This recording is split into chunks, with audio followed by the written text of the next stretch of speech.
ព្រះបន្ទូលលើកទឹកចិត្តរឿងនៃការរស់ឡើងវិញរបស់ព្រះយេស៊ូវអត្ថបទគម្ពីរកិច្ចការជំពូក1ខ15ដល់ខ16ខ20ដល់ខ24និងខ26នៅគ្រានោះពេត្រុសឈរឡើងកណ្ដាលពួកបងប្អូនដែលមានឈ្មោះប្រហែលជា120នាក់ប្រកាសថាបងប្អូនរាល់គ្នាអើយបទគម្ពីរដែលព្រះវិញ្ញាណបរិសុទ្ធបានទាយដោយសារព្រះអោសលួងដាវីតពីដំណើរយូដាសបទនោះត្រូវតែបានសម្រេចព្រោះមានសេចក្តីចែងទុកមកក្នុងគម្ពីរទំនុកដំកើងថាត្រូវឲ្យម្នាក់ទៀតទទួលការងារជំនួសវាដូច្នេះក្នុងពួកអ្នកដែលដើរជាមួយនឹងយើងគ្រប់វេលាដែលព្រះអម្ចាស់យេស៊ូវយាងចេញចូលក្នុងពួកយើងនោះត្រូវឲ្យមានម្នាក់ទៀតធ្វើជាទីបន្ទាល់ជាមួយនឹងយើងពីដំណើរដែលទ្រង់មានព្រះជន្មរស់ឡើងវិញដូច្នេះគេក៏តម្រូវលើរូប2នាក់រួចគេអធិដ្ឋាននោះគេចាប់ឆ្នោតត្រូវលើរូបម៉ាធៀសរួចគេក៏រាប់គាត់បញ្ចូលជាមួយនឹងពួកសាវកទាំង11នាក់នេះជារឿងដ៏ចម្លែកមួយខ្ញុំមិនដឹងច្បាស់ថាតើលោកពេត្រុសធ្វើការត្រឹមត្រូវដែរឬទេក្នុងការរកមនុស្សមកដាក់ជំនួសលោកយូដាសតាមវិធីនេះឬថា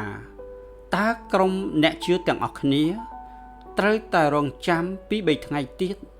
ដើម្បីឲ្យព្រះវិញ្ញាណបរិសុទ្ធយាងមកមុនពេលធ្វើការសម្រេចចិត្តដ៏សំខាន់បែបនេះប៉ុន្តែវិធីណាក៏ដោយ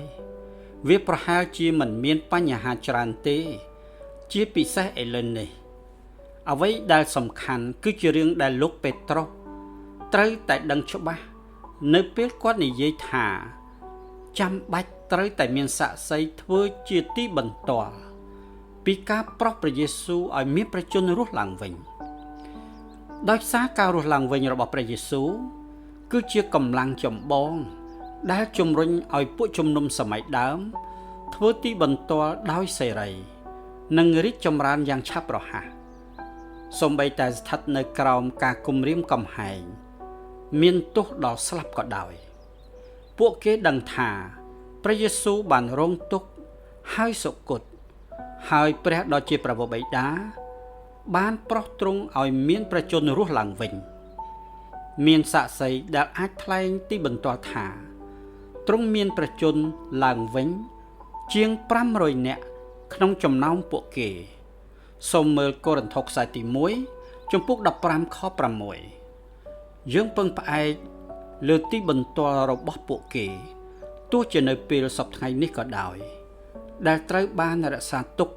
សម្រាប់យើងនៅក្នុងព្រះគម្ពីរសញ្ញាថ្មីអស់អ្នកជឿទាំងនោះបានដឹងពីអត្ថន័យសម្រាប់ព្រះជាម្ចាស់ក្នុងការប្រោសព្រះយេស៊ូវឲ្យរស់ពីសុគតឡើងវិញពួកគេដឹងថាព្រះជាម្ចាស់កំពុងបោះត្រាសម្ដែងការពេញព្រះទ័យយល់ព្រមលើអ្វីៗគ្រប់យ៉ាង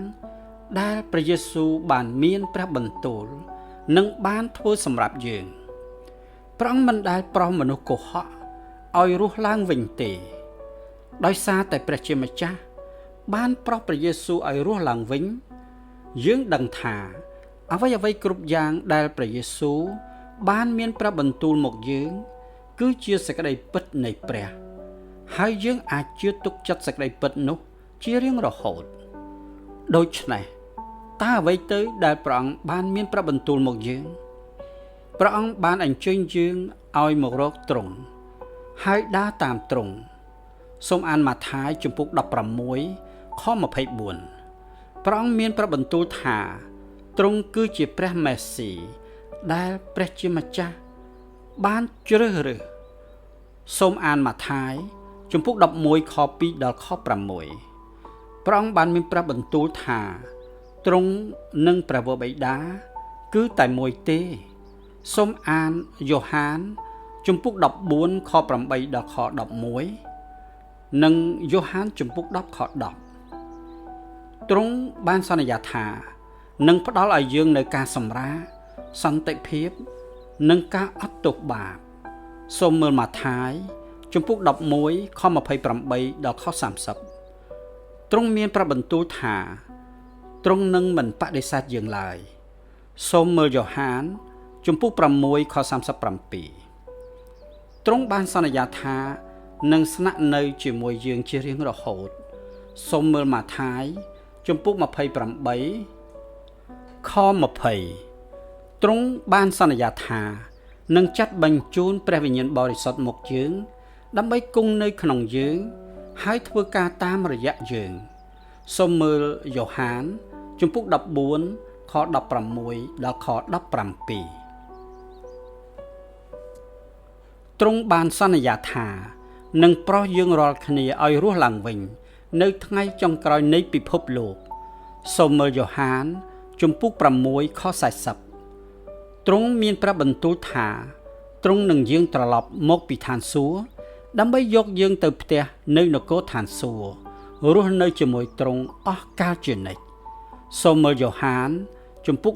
14ខ3ការរស់ឡើងវិញរបស់ព្រះយេស៊ូវមានសារៈសំខាន់ណាស់ដោយលោកប៉ូលបានសរសេរថាហើយបើព្រះគ្រីស្ទមិនបានរស់ឡើងវិញមែននោះសេចក្តីជំនឿរបស់អ្នករាល់គ្នាក៏ជាការឥតអំពើអ្នករាល់គ្នានៅក្នុងអំពើបាបនៅឡើយហើយអស់អ្នកដែលបានដេកលក់ទៅក្នុងព្រះគ្រីស្ទគេបានត្រូវវិនិច្ឆ័យហើយបើសិនជាយើងមានទីសង្ឃឹមក្នុងព្រះគ្រីស្ទនៅតែក្នុងជីវិតនេះប៉ុណ្ណោះនោះយើងវេទនាលើសជាងមនុស្សទាំងអស់ទៅទៀតតែឥឡូវនេះព្រះគ្រីស្ទទ្រង់មានព្រះជន្មរស់ពីស្លាប់ឡើងវិញជាពិតជាផលដំបូងពីពួកអ្នកដែលបានដេកលក់ទៅហើយកូរិនថូសខ្សែទី1ជំពូក15ខ17ដល់ខ20សូមចូលរួមអធិដ្ឋានជាមួយនឹងយើងខ្ញុំអោព្រះអម្ចាស់អើយទូលបង្គំសូមអរព្រះគុណទ្រង់ដែលព្រះអង្គបានសុគតនិងរស់ឡើងវិញសម្រាប់ពួកទូលបង្គំសូមព្រះអង្គចម្រើនកម្លាំងឲ្យទូលបង្គំមានទំនុកចិត្តលើទ្រង់ឲ្យបានច្រើនផងអាមែនសូមលោកអ្នករកមើលខគម្ពីរមួយចំនួននៅក្នុងអត្ថបទខាងលើតើព្រះយេស៊ូវបានសន្យាអ្វីខ្លះដល់យើងបើព្រះយេស៊ូវមិនមានព្រះជន្មរស់ឡើងវិញទេតើនឹងផ្លាស់ប្ដូរជំនឿពួកគ្រីស្ទបរិស័ទដូចម្ដេចតើនឹងមានជំនឿគ្រីស្ទានទេមានមូលហេតុជាច្រើនទៀតដែលព្រះយេស៊ូវរស់ឡើងវិញជារឿងសំខាន់តើលោកអ្នកអាចគិតឃើញខ្លះទេសូមអរគុណសូមព្រះប្រទានពរ